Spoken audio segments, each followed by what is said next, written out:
Hi, I'm Carl from Team Burgundy, and here we're going to be taking a look at something a little bit different. This is the Aerobic manual exercise bike from Opti.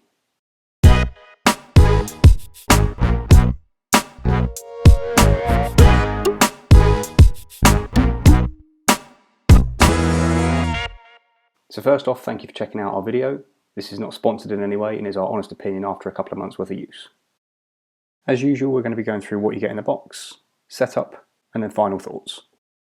Now, Opti equipment is available exclusively from Argos in the UK. We decided to go for this model because of its looks, modest price tag of £249, lots of positive reviews, and we already had a weight bench and dumbbells that we'd purchased previously during the 2020 lockdown, and we're quite happy with the quality.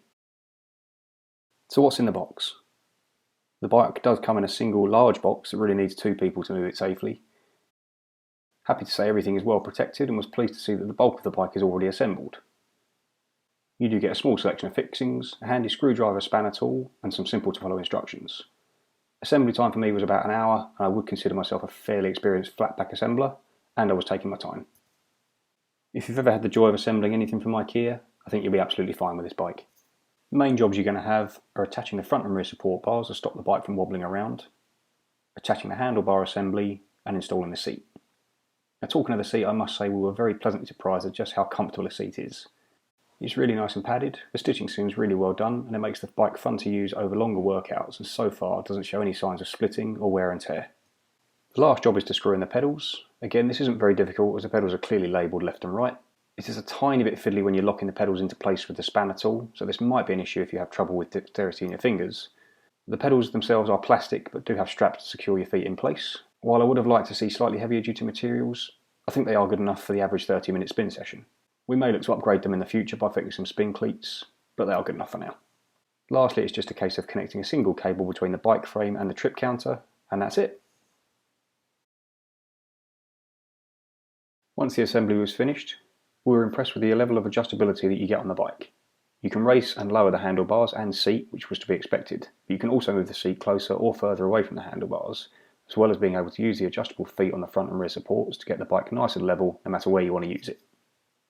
I would recommend that you use the bike on a flat solid surface, and we're lucky enough to have some room in the summer house in the garden. The bike fits in nicely with the other equipment that we've picked up over the last year, and if you'd like to see a video on any of those pieces, please do leave us a comment down below. So what do we think? Overall, we're happy with the bike and would recommend it if it matches your current fitness levels and future fitness goals. My wife and I are both in our mid to late 30s, and we'd never call ourselves heavy gym goers, but we did used to have gym memberships and try to work out 2 or 3 times a week. Since the birth of our 2-year-old son, we've found it difficult to find time to dedicate to any sort of fitness regime, and I'm sure, like many others, have added a little lockdown weight over the last year. So for people like us that are looking to get some regular exercise going and don't want to spend an absolute fortune, then I don't really think you can go wrong. If, however, you're looking to recreate the feel of a spin bike that you might find in, say, a luxury gym, then you might want to consider the more expensive options from places like Peloton or Nordic Track. On the downside, the trip computer is very, very basic. It's fine if you just need to know how long you've been riding or roughly how far or fast you're going, but we found that removing the computer gives you the perfect place to hold an iPhone, and if you have an Apple Fitness Plus subscription, it really does lift the experience to another level. Now, one final word on build quality. While everything feels well made and the materials feel nice and strong, the bike can get a little bit wobbly when you're really pushing hard, and it isn't a quiet machine by any stretch. Now, we're not sure if this is just our bike, but it is something to be aware of just in case. The bike does come with a year's warranty and support direct from Opti, but we haven't needed that so far. Now, that just about wraps it up for this video. If you liked it and found it useful, please consider clicking the like button down below and subscribe for more videos. Thank you so much for watching, and we'll see you next time.